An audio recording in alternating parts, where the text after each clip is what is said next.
Eu acho que foi. Olá, boa noite a todos vocês. Segunda-feira. Espero que vocês tenham tido um bom fim de semana, abençoado. Hoje a gente vai iniciar capítulo 27 do livro de Números. Lembrando que a gente está quase acabando. Faltam 9, se não me engano, porque são 36, né? 36, a gente está quase acabando. E hoje a gente vai ler um capítulo bem curto, mas com muita importância, porque a gente, na explicação aqui, né, que Deus provavelmente vai me permitir falar, a gente vai ver algo que Deus está sempre conectado, que é o futuro, né? Ele é atemporal, logo ele é o presente, ele é o passado, ele é o futuro, ele é a eternidade. E a gente vai ver algo que ele fez, assim, com muita majestade, com muita maestria. E acho importante a gente falar sobre como é uma parte mais enraizada em estudo bíblico mesmo, que daí você pega o grego, você pega no hebraico, aí você, você traduz, você vê do inglês como é que fica a palavra, quando vai. Não dá para explicar absolutamente tudo, levaria pelo menos um dia para a gente conseguir falar sobre tudo. Mas por cima, como a gente faz aqui, obviamente, eu vou falar, se Deus permitir, sobre esse capítulo que é tão curto e a gente lê assim, parece que não tem nada, parece que é tipo assim, tá, o que que eu tenho a ver com isso? Então, vamos esperar para ver. Vamos fazer nossa oração. Senhor, obrigada por o Senhor nos colocarmos unidos aqui nesse compromisso espiritual, porque nós, como seres humanos, nós temos compromissos ao nosso redor, de trabalho, vida pessoal, vida profissional, enfim. E o Senhor nos faz estar aqui sempre para poder alimentarmos nosso espírito. Então, obrigada, porque o Senhor nos dá essa oportunidade de fazer isso, que é sim um privilégio, que é sempre bom lembrar, é sempre bom repetir, para que a gente possa entender que é um privilégio. Privilégios não são só coisas do mundo, Senhor, não são só oportunidades do mundo, ou privilégios que a gente acha que. Privilégio de fato mesmo é ter acesso a Ti, é poder falar contigo, ser ouvido, e ter a certeza que o Senhor está conosco em todos os momentos. Então, que o Senhor nos fortaleça a nossa fé, essa live principalmente, que o Senhor me use como canal, o Espírito Santo possa revelar para nós todas aquelas coisas que estão escondidas, ou que às vezes a gente lê com tanta rapidez, ou que a gente às vezes passa o olho em casa, e que não para prestar atenção. Então, que o Senhor ponha o significado exato, a verdadeira a face de cada aquilo que o Senhor escreveu, que o Senhor deixou escrito na palavra, que o Senhor é o autor dela. Então, obrigada, que o Senhor nos dê uma boa live, nos livre de todas as distrações, que o Senhor nos faça mais fortes cada vez mais, Senhor, aprendendo no amor, e que sejamos sempre conectados e dependentes da sua palavra, dependentes da sua direção, dependentes de tudo aquilo que a gente espera que o Senhor, como nosso Pai, como nosso Salvador, Jesus, possa fazer por nós. Em nome de Jesus agradeço. Amém. Para a honra e a sua glória, para a sua glória, essa live é consagrada a ti. Vamos lá. Capítulo 27 de Números. As filhas de Zelofeade. Certo dia, Maala, Noa, Ogla, Milca e Tirza, as filhas de Zelofeade, fizeram uma petição. Seu pai pertencia a um dos clãs de Manassés, pois era descendente de Éfer, filho de Gileade, filho de Maquir, filho de Manassés, filho de José. Veja bem, filho de José. Essas mulheres se apresentaram, olha quantas gerações passaram, né? Gileade, Maquir, Manassés e Efer. Essas mulheres, só mulheres, se apresentaram diante de Moisés, do sacerdote Eleazar, dos líderes das tribos e de toda a comunidade à entrada da tenda do encontro, disseram: Nosso pai morreu no deserto. Não era um dos seguidores de Corá que se rebelaram contra o Senhor, mas morreu por causa do seu próprio pecado e não teve filhos. Então a gente viu aqui que Deus eliminou aquela geração, aquele povo que estava junto com Corá, vocês lembram disso, né? Naquele ato de rebeldia deles, e Deus foi eliminando. Não morreram todos, mas Deus foi eliminando. E aí ele estava dizendo, olha, meu pai não estava lá, ele não era seguidor de Corá, ele não fez, né, a rebeldia, não se rebelou contra Deus, mas ele morreu. E isso foi por conta do seu próprio pecado. E ele não teve filhos, homens, né? E como a gente já falou aqui, o homem, ele é responsável por dar a semente que vai trazer outras e outras e outras e outras e outras gerações, outras e outras e outros descendentes, né? Então, era importante ter filhos. E especificamente, o pai delas não teve filhos homens, só mulheres. Por que o nome de nosso pai deveria desaparecer de seu clã só porque ele não teve filhos? Dê-nos uma oportunidade entre o restante de nossos parentes. Então Moisés levou o caso ao Senhor. Muito bem feito, inclusive, né? Bem feito do feito dele, não é bem feito de bem feito, que eu detesto quando alguém fala, ah, é bem feito isso. Tenho pavor. O bem feito é de bem da feitoria que ele fez de vir falar com o Senhor. Porque Moisés podia ter pensado, olha, não, não tem nenhuma lei sobre isso, ou não, você sabe que vem do homem, não, vocês são mulheres e agora vocês vão ficar, né, para sempre solteiras e vão servir aos outros. Moisés podia ter falado, mas não. Ele fez algo que nós precisamos aprender a fazer todos os dias da nossa vida, que é buscar ao Senhor, levar os nossos casos ao Senhor, nossos casos de cansaço, seja emocional, seja profissional, seja físico, seja mental, seja espiritual. Todos os nossos casos deveremos levar a Ele, né? E foi o que Moisés fez. Então o Senhor respondeu a Moisés. A reivindicação das meninas, das filhas de Zelofeade é justa. Dê a elas uma porção de terra entre os parentes de seu pai, a herança que teria sido entregue ao seu pai. E dê as seguintes instruções ao povo de Israel. Se um homem morrer e não deixar filhos, passem a herança às filhas. Se elas também não tiver filhas, transfiram a herança aos irmãos dele. Se ele não tiver irmãos, deem a herança aos irmãos do pai dele, os tios. Se o seu pai não tiver irmãos, deem a herança aos parentes ao parente mais próximo de seu clã. Essa é uma prescrição definitiva para os israelitas, conforme o Senhor ordenou a Moisés. Aí a gente pode até ser que a gente fale mais a fundo disso depois, mas eu quero só que vocês saibam que, né, Maria, ela teve, Deus, obviamente, ela é virgem, né, ela teve filho completamente virgem, sabemos disso, obviamente. O pai foi Deus, não foi José, não foi outro homem, o pai de Jesus, obviamente, né? Deus em filho, Deus em pai. E nós sabemos que ela era solteira, né? Tanto que ela foi se casar com José, correu para poder casar com ela e tudo mais, para que ela não fosse condenada, para que ela não fosse, né? Não tivesse que pagar por ser solteira e estar grávida, porque era algo muito sério, você, né? Desonrar, assim, digamos, você não tá casada e ter filhos. Olha como Deus já estrutura tudo, colocando na nossa cabeça para entender aqui. Porque essas mulheres, né, elas não tiveram irmãos, logo para descendência especificamente, né, deveria vir de um homem específico. Mas quem foi que deu a luz a Cristo, né? Maria, sem um homem. Foi de Deus. Então, Deus aqui deixou permanente isso, porque lá na frente isso faria sentido. Então, isso aqui já é o apontamento de Cristo, que não precisou do homem, que veio de Deus, obviamente, né? Como filho de Deus. E aí, isso a gente vai ler também em Jeremias lá na frente, ou então a gente vai ver sobre a semente. Lá em Gênesis também fala sobre a semente da mulher, né? Porque o homem que planta a semente. Mas Deus fala em Gênesis lá no início, para a serpente, falando para o diabo, que a semente da mulher, né, derrotaria ele, pisaria nele, né? Então, Deus aqui é a estrutura. A gente sempre fala sobre isso, sobre especificamente como é que Deus, o modo operandi dele, né? A gente sempre fala sobre isso aqui, porque é como ele funciona e como as coisas vão.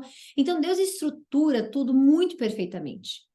E aí, se você fala, mas, né, não você, obviamente, você cristão não, mas a pessoa que não crê em Deus ou que não, né, mas eu não creio que exista Deus, eu não creio que ele possa criar a semente, que ele possa criar as coisas, né? E aí eu vi uma entrevista esses dias de um ator que eu gosto muito, que ele não tá mais aqui pra gente, mas ele falou que a pessoa perguntou para ele, Deus não existe, falou para ele, Deus não existe. E a criação também foi de repente, a criação não existe, esse negócio de Deus criar. Aí ele foi e falou para a pessoa, tudo bem, concordo com você, se essa for a sua opinião, então vai lá e cria uma árvore para mim.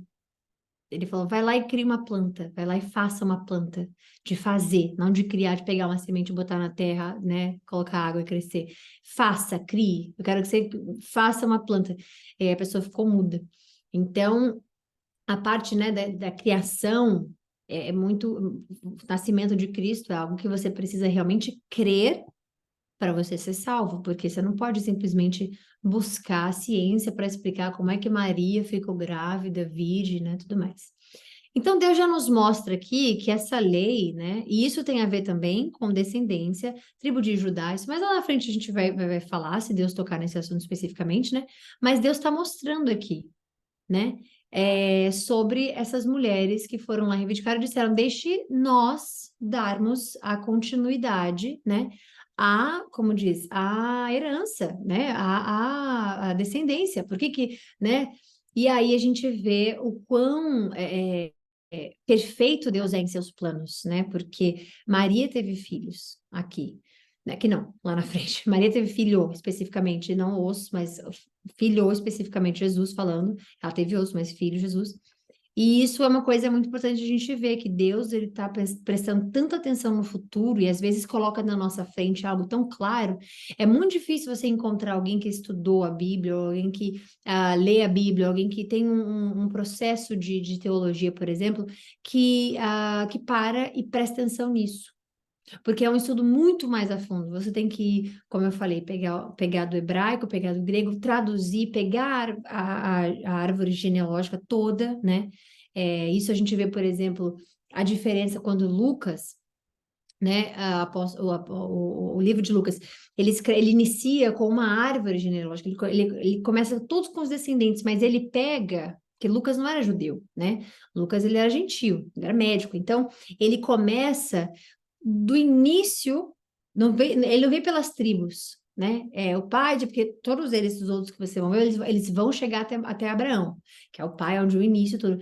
Lucas não. Lucas ele vai pela semente, ele começa lá de trás. E aí que a gente vê quando Deus fala a semente dela, não é a semente dele. Então Deus ele nos mostra em todas as formas, né? E aqui obviamente ele está falando que não é o homem que vai dar continuidade a essa descendência, e sim a mulher. E aí ele põe essa lei que é para sempre e tudo mais, e que o homem, né, se não morrer, vai deixar filho para as filhas, sim.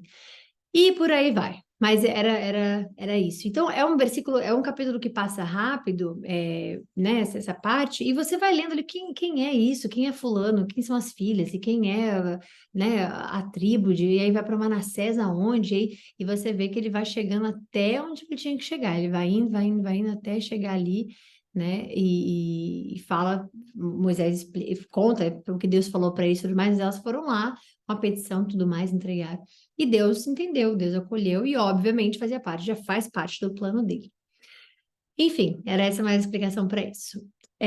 Josué é escolhido para liderar Israel. Isso é maravilhoso que a gente vai ver agora. Então, o Senhor disse a Moisés: suba a um dos montes de Albarim e olhe para a terra que dou ao povo de Israel.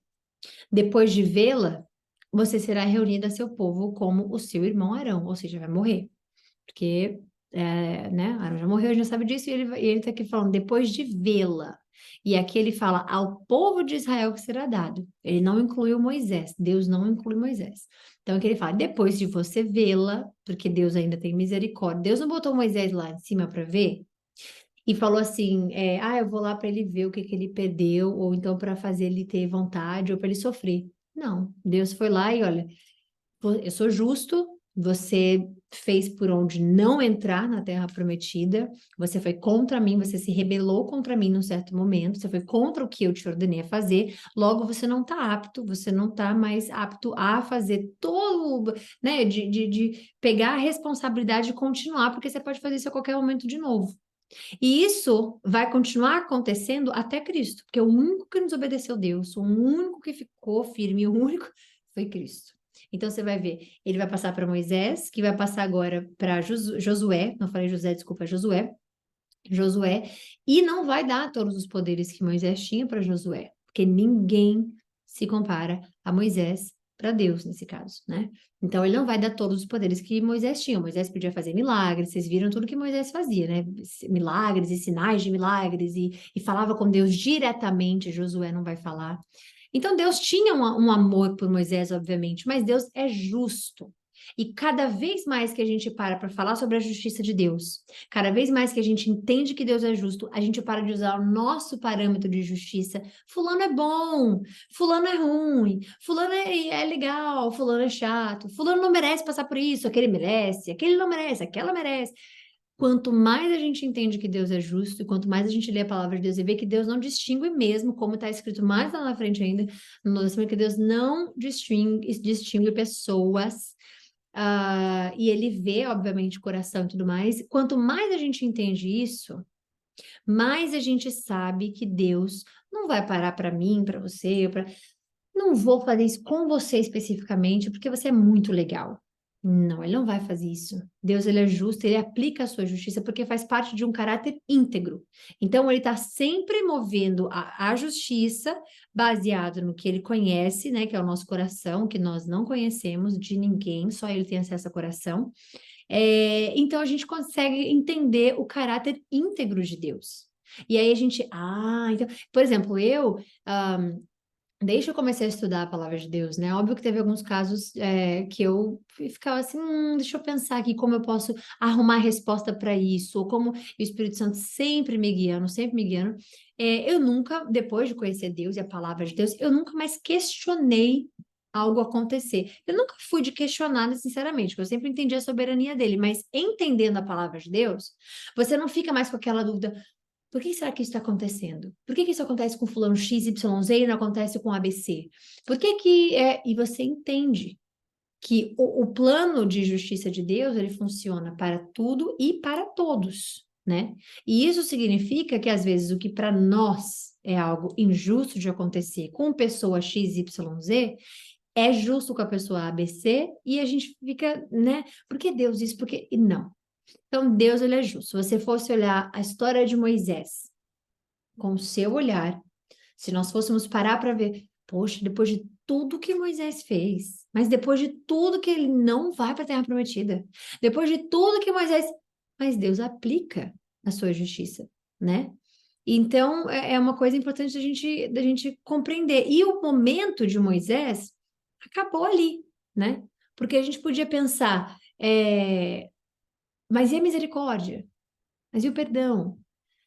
E aí a palavra também se explica, porque eu sempre falo aqui, a Bíblia Sagrada, ela se auto-explica. Se tem algo que a gente não entendeu, a gente tem que voltar lá para entender de novo. Não é que ela se contradiz, não é que ela está errada, não é que está faltando um pedaço, é que a gente não entendeu.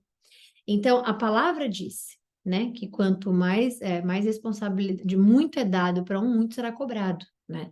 Então, quanto mais é dado a uma pessoa, mais será cobrado daquela pessoa.